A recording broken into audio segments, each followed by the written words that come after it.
All starts with a man named Jairus, a synagogue leader, a respected figure in his community. But on this day, his status meant nothing. His heart was breaking because his 12-year-old daughter was at the point of death. In desperation, he runs to find Jesus.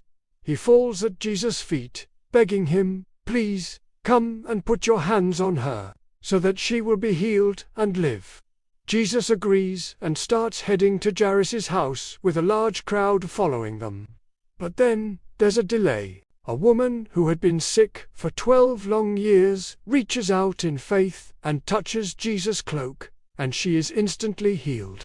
It's a beautiful moment of faith and healing. But for Jairus, every second must have felt like an eternity. And then, his worst fear comes true. Messengers arrive from his house with devastating news. "Your daughter is dead.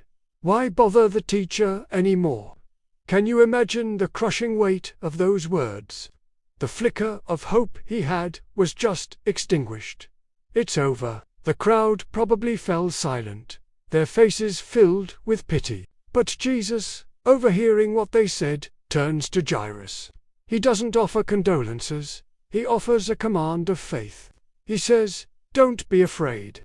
Just believe." In the middle of despair, Jesus calls for belief. He dismisses the crowd and takes only Peter, James, and John, along with the girl's parents, into the house. Inside, the scene is exactly what you'd expect. People are crying, wailing, and mourning loudly. It's a scene of complete and final loss. But Jesus walks in and asks, "Why all this commotion and wailing? The child is not dead but asleep." The mourners laugh at him. To them, it's absurd. They know death when they see it. Jesus, however, isn't speaking in metaphors. He puts them all outside, goes to the child, takes her by the hand, and says in Aramaic, "Talitha kum," which means, "Little girl, I say to you, get up." And immediately, the 12-year-old girl stands up and starts walking around. The reaction? They were completely astonished, utterly dumbfounded. Jesus had just done the impossible.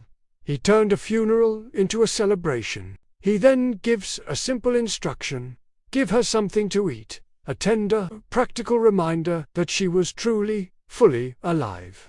This story shows us that with Jesus, no situation is ever truly hopeless. Even when everyone else says it's over, when logic and experience tell you